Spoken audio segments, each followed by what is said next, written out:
अस्सलाम वालेकुम। आप देख रहे हैं पाक एक्सक्लूसिव टीवी। इस वक्त पाकिस्तान भर में सैलाब की तबाहकारियाँ जारी हैं। ये जो आप मनाज़र देख रहे हैं ये पाकिस्तान के मुख्तलिफ़ हिस्सों के हैं। ख़ास आप सिंध की बात करें तो सिंध के ये मनाज़र हैं। जगह जगह आपको झोंपड़ियाँ नज़र आएंगी, लोग रोड पर नज़र आएंगे, सड़कों पर बैठे हुए नज़र आएंगे। ये सब वो लोग हैं जो कल तक अपने घरों के मालिक थे और आज बेघर हो गए हैं। बलूचिस्तान की अगर बात की जाए तो वहाँ सबसे ज़्यादा तबाही है। इसी तरह जनूबी पंजाब की बात की जाए तो वहाँ भी हालात बहुत अच्छे नहीं हैं। यानी कि पाकिस्तान के हर कोने में, KPK में भी, आज़ाद कश्मीर में भी, गिलगित में भी हर तरफ पानी ही पानी है। ख़ास ये कहा जाता है कि जी सिंध में ये सारा पानी आ रहा है तो सिंध में सबसे ज़्यादा तबाही होगी। बहुत से लोगों का कहना है कि अगर अच्छे डैम बनाए होते तो आज हम पानी ज़ख़ीरा कर सकते थे, लेकिन वो एक अलग बहस है। इस वक्त सूरत हाल ये है कि सिंध भर में कोई भी जगह ऐसी नहीं जहाँ सैलाब की तबाहकारी नहीं। कराची में गुज़िश्ता दिनों बारिशों ने बहुत तबाही मचाई, तो अब पूरे सिंध में सैलाब की वजह से हर चीज़ तबाह हो रही है। गांव के गांव तबाह हो गए हैं, बलूचिस्तान में गांव के गांव तबाह हो गए हैं, जनूबी पंजाब में गांव के गांव तबाह हो गए हैं। अगर कोई इमदाद में सरगर्म है इस वक्त सबसे आगे आगे तो वो पाक आर्मी है। आर्मी के जवान हर तरफ हर जगह पर लोगों को महफूज मकामात पर मुंतकिल कर रहे हैं और इसके लिए वो दिन रात एक कर रहे हैं।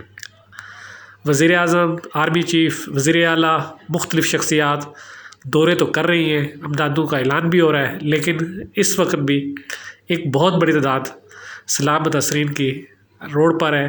उनके पास खैमे नहीं, उनके पास जगह नहीं रहने के लिए। सबसे बड़ा मसला ये है कि कहीं अगर किसी का इंतकाल हो जाता है तो उसको दफनाने के लिए भी जगह नहीं। पानी ही में लेकर जाया जा रहा है और पानी ही में कोई जगह ढूंढकर उसको दफनाया जा रहा है। ये सारे मसाइल पूरे पाकिस्तान में हो रहे हैं। आप देख रहे हैं पाक एक्सक्लूसिव पर टीवी पर ये मनाजिर देख सकते हैं कि ये वो लोग हैं जो मुख्तलिफ़ जगह पर झोंपड़ियाँ बना के कच्ची चारपाइयाँ जोड़ के बिस्तर करके वो अपना गुजारा कर रहे हैं। ऐसा क्यों है? उसकी वजह है सैलाब जो है इस वक्त पूरे पाकिस्तान में आया हुआ है और आप मनाज़र देख रहे हैं। इस वक्त अगर कहा जाए तो लाखों लोग बेघर हैं और 1000 से ज़्यादा का जानी व माली जानी नुकसान हो चुका है। मुख्तलिफ़ समाजी और सियासी तंजीमें मुख्तलिफ़ जगह स्टॉल लगा रही हैं और अमदाद इकट्ठी कर रही हैं। लोग मदद कर भी रहे हैं, लेकिन सबसे ज़रूरी चीज़ ये कि हम सबको आगे आना होगा और इन लोगों के लिए जो हो सकता है, जितनी हो सकता है अमदाद करनी होगी। ये जो मनाज़र आप देख रहे हैं ये सिर्फ़ सिंध के मुख्तलिफ़ अज़ला के नहीं बल्कि पाकिस्तान के पूरे के हैं और हर शहर में सूरत हाल एक ही जैसी है। जहाँ पानी का नुकसान कम हुआ है वहाँ पर पानी ज़रूर खड़ा है, जिसकी वजह से दुकानें नहीं खुल पा रही। तो इसके लिए ज़रूरी है कि पानी का ऐसा बंदोबस्त किया जाए कि इस पानी को निकाला जाए ताकि दुकानदार अपना कारोबार तो कर सकें। लेकिन इस सब के लिए जो है आप देख सकते हैं इस वक्त कितने कितने पानी में लोग गुजर रहे हैं। दुकानों के अंदर पानी गया, लोगों का करोड़ों रुपए का कारोबार जो था सामान दुकानों के अंदर वो तबाह हो गया और हर बंदा इसकी ज़िम्मेदारी हुकूमत पर डाल रहा है। लेकिन हुकूमत का कहना ये है कि वो क्या करे। 1960 के बाद इस बार सबसे ज़्यादा बारिशें हुई हैं जिसकी वजह से इतनी तबाही हुई है। दूसरी जानिब 25,000 रुपये फ़ी घर देने का ऐलान किया गया है फ़ी घराना। उसके लिए सर्विस भी शुरू की गई है ताकि लोगों जो है मैसेज करके भी वो कर सकते हैं कि अपने पैसे पता कर लें कि उनको मिले हैं और कहाँ से मिलेंगे। ये मनाज़र आप देख रहे हैं ये सिंध के मुख्तलिफ़ शहरों के हैं, जिसमें हैदराबाद, ठट्ठा, बदीन, उमरकोट, सजावल, मिट्टी, सखर, नवाबशाह, लाड़काना, यानी कि आप ये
ये मनाज़र आर्मी के कैंप के हैं। आप देख रहे हैं पाक एक्सक्लूसिव टीवी। अगर आपने मेरे चैनल को सब्सक्राइब नहीं किया तो ज़रूर करें। आप लोगों का बहुत बहुत शुक्रिया।